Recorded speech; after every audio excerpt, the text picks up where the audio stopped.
Le fait de pouvoir stocker et de pouvoir écouler leurs produits depuis notre plateforme permet aux producteurs de pouvoir gagner plus de 54% de leurs gains habituels. C'est-à-dire que de base, ils sont obligés de bazarder leurs produits. Donc avec ce système-là, conservation plus vente, ils sont sûrs que leur produit est entre de bonnes mains. Donc c'est toujours conservé dans un très bon état. Mais aussi, ils peuvent écouler plus tôt que prévu.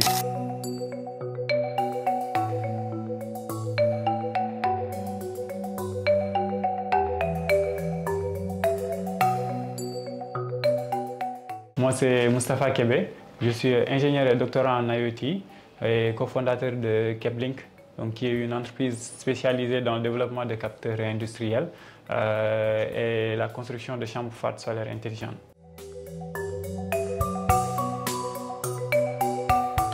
Un producteur qui a fait sa campagne, et supposons la campagne est assez riche, donc n'arrive pas à le reproduire très souvent parce qu'il ne maîtrise pas le besoin en eau de sa première campagne, ni en engrais, ni en peu importe les nutriments. Donc nous, ce qu'on fait, c'est qu'on récupère le maximum de données possibles, les compiler et de savoir en fait quoi retirer, quoi remettre, quoi ajuster dans la prochaine campagne. Donc c'est sur cette base qu'on est parti en commençant par l'eau.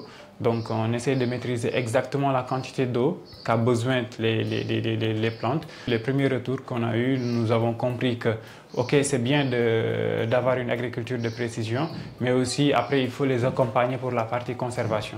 Donc nous avons développé des chambres froides qui permettent de pouvoir stocker, de minimiser les pertes post-récolte.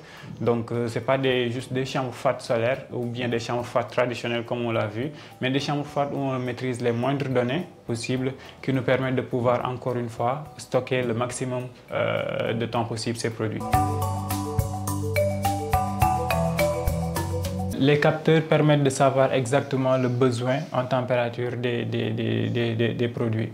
Donc ils adaptent la chambre, il y a des paramétrages à faire en amont, mais ils sont assez autonomes. Donc après pour savoir qu'il y a assez d'humidité ou bien il y a quelques produits qui commencent à se détériorer, il faut augmenter ou il faut diminuer la température ou l'humidité ou bien éteindre ou ne pas éteindre la lumière.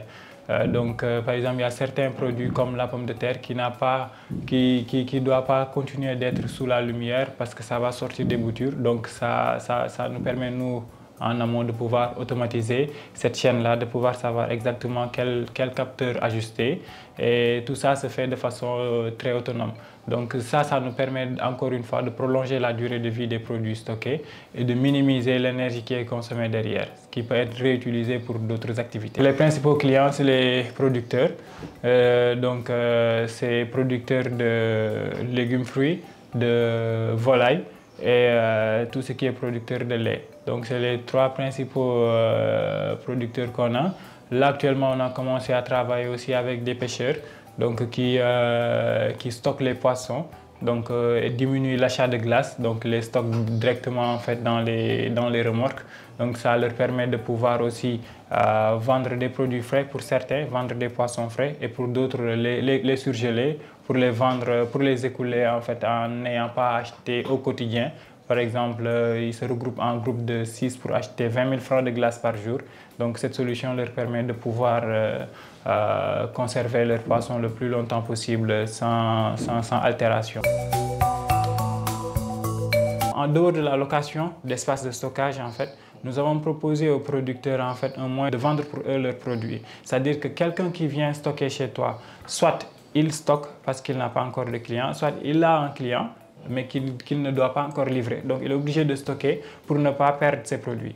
Et donc, nous, ce qu'on fait, c'est que pour le premier cas, ils n'ont pas encore de clients, on stocke pour lui, mais on a aussi d'autres producteurs qui sont intéressés par ces produits. Donc, on fait cette mise en relation.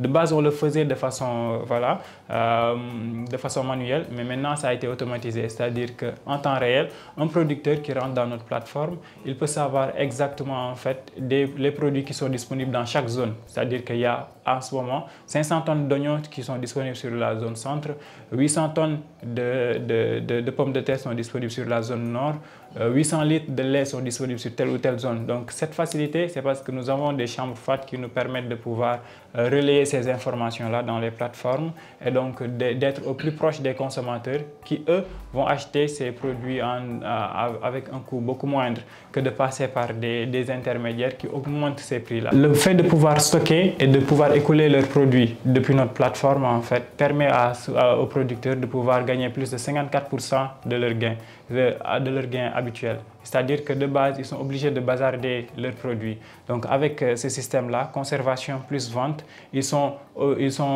sûrs que leur produit est entre de bonnes mains. Donc c'est toujours conservé dans un très bon état. Mais aussi, ils peuvent écouler plus tôt que prévu. De base, c'était ouvert juste aux producteurs. Donc, mais dans un futur très proche, donc à très court terme, en fait, tout le monde y aura accès, qui permettra de pouvoir venir acheter directement depuis les producteurs.